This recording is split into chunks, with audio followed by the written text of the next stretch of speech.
करेंगे Sirmatoli flyover ramp की। तो रैंप का विवाद सुलझता नजर नहीं आ रहा है। बंदी के 3 दिन बीत चुके हैं, अभी तक सरकार की ओर से कोई निर्णय नहीं लिया गया है। इसी को लेकर सिरमटोली में आदिवासी संगठनों की एक बैठक बुलाई गई। आदिवासी संगठनों के तमाम प्रतिनिधि इस बैठक में मौजूद थे और बैठक में क्या कुछ हुआ है, लोगों का क्या कुछ कहना था,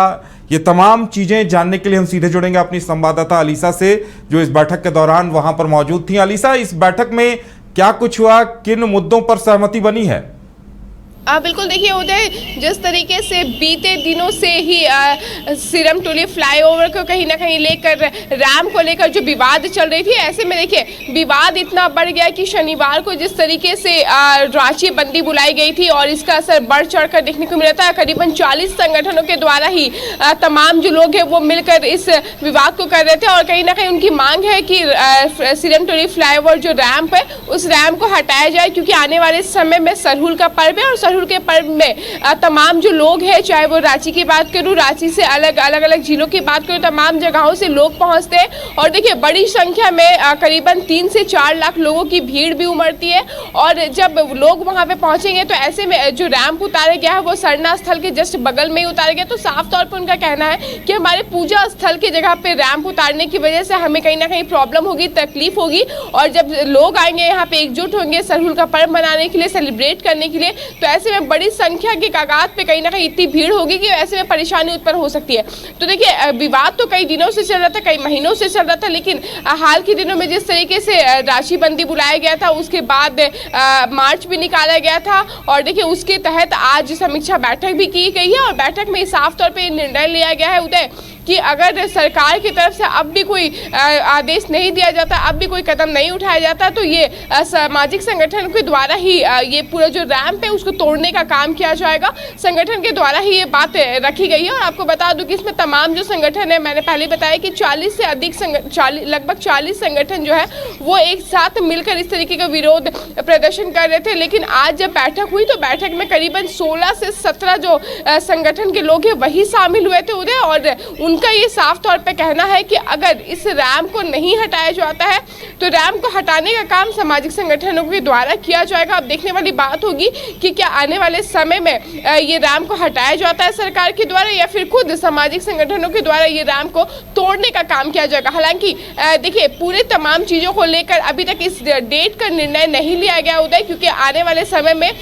सप्ताह भर बाद यानी कि 1 तारीख को सरहुल का पर्व है जिसमें काफ़ी लोग शामिल होने वाले हैं। उस सरहुल के पर्व से ठीक पहले ही ये पूरा जो विरोध है, ये पूरा जो काम है वो किया जाएगा। अब देखने वाली बात होगी कि एक और जहां सरकार जो सरहुल को लेकर पूरी तैयारी कर रही है, आज मौके पर लॉ एंड ऑर्डर पहुंचे थे, सिटी एसपी पहुंचे थे, एसडीओ पहुंचे थे और कई प्रशासनिक अधिकारी जो है वो मौके पर पहुंचे थे। वो तमाम चीज़ों का जायजा उन्होंने लिया, साफ सफाई की जा रही है, सीसीटीवी कैमरेज लगाए जा रहे हैं, डीजे लगाए जा रहे हैं। तो देखिए एक और सरहुल पर्व को मनाने के लिए, सेलिब्रेट करने के लिए जगह जगह पर तैयारियाँ की जा रही है, साज सजावट की जा रही है। तो वहीं सामाजिक संगठनों के द्वारा ये विरोध किया जा रहा है कि कहीं ना कहीं हम जिस तरीके से अपने रैंप को लेके कई दिनों से विरोध कर रहे हैं, ऐसे में ना सरकार हमारी सहायता करे ना हमारा कोई भागीदारी बन रहे हैं। तो ऐसे में जब सरकार हमें किसी प्रकार का कोई सहयोग नहीं कर रही है तो फिर हम उनकी चीज़ों को नहीं लेंगे। तो उनका साफ तौर पे ये कहना है कि जिस तरीके से साज सजावट हो रही है, डीजे बजाया जा रहा, वो सारी चीज़ें हमें नहीं चाहिए। तो एक और जहाँ प्रशासनिक तैयारी की जा रही है फेस्टिवल को लेकर, तो वही दूसरी ओर विरोध किया जा रहा है रैंप को लेकर। तो देखिए उधर देखने वाली बात होगी क्या इन दोनों चीज़ों को लेकर क्या कुछ निर्णय निकल आता है कि सरकार के द्वारा ही वो रैंप को हटाया जाएगा या फिर सामाजिक लोगों के द्वारा ही। लेकिन अलीसा देखिए, आप बैठक में मौजूद थी, इतना तय है कि ये लोग वर्तमान परिस्थिति जो रैंप है वो इन्हें कतई मंजूर नहीं है और शायद इसी वजह से अब ये अपनी जिद पर अड़ गए हैं कि या तो प्रशासन हटाए या हम हटाएंगे।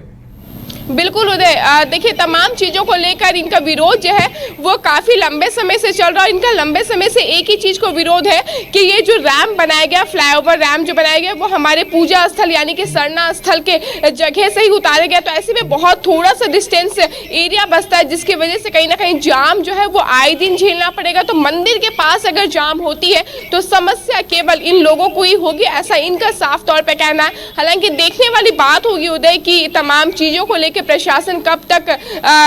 संज्ञान लेती है या फिर सरकार कब तक पूरे मामले को लेकर संज्ञान लेती है। हालांकि फिलहाल जो इनका दावा है, इनका साफ तौर पे यही दावा है कि सरहुल से पहले जो है वो हम रैंप अगर नहीं टूटती है तो हम ही उसे तोड़ के हटा देंगे। लेकिन देखिए सबसे बड़ी बात ये भी उदय कि जब फ्लाईओवर नहीं बन रहा था तो रांची वासियों को कहीं ना कहीं प्रॉब्लम्स हो रही थी, जाम की समस्या आए दिन देखने को मिल रही थी। उसमें ये सामाजिक संगठन के लोग भी शामिल थे, आदिवासी संगठन के लोग भी शामिल थे कि फ्लाईओवर बनना चाहिए। लेकिन जब फ्लाईओवर बन के रेडी हो गया तो अब ये सारी बातों का आना सामने, अब बढ़ चढ़ कर विरोध करना, ये कहीं ना कहीं अपने आप में एक सवाल खड़ी करती है कि क्या इसके पीछे कोई रणनीति है या फिर सामाजिक तौर पे ये रैंप को हटाने का केवल बात किया जा रहा है। हालांकि पूरे मामले को लेकर देखने वाली बात होगी उदय कि क्या कुछ हो पाता है आगे आने वाले समय में, क्या सामाजिक तौर पे ये रैंप हटाया जाएगा या फिर सरकारी या प्रशासनिक तौर पे कोई ये रैंप को हटाने की बात कही जाएगी उदय। चलिए अलीशा, हमारे साथ जुड़ने के लिए और तमाम जानकारी देने के लिए आपका बहुत बहुत धन्यवाद। तो एक तरफ आदिवासी संगठनों ने यह निर्णय ले लिया है, वहीं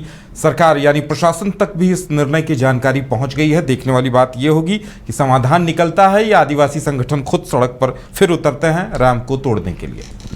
बिहार झारखंड की तमाम ताजा तरीन खबरों के लिए न्यूज बाय स्कोप को फॉलो करें social media platform YouTube, Facebook, x और व्हाट्सएप पर।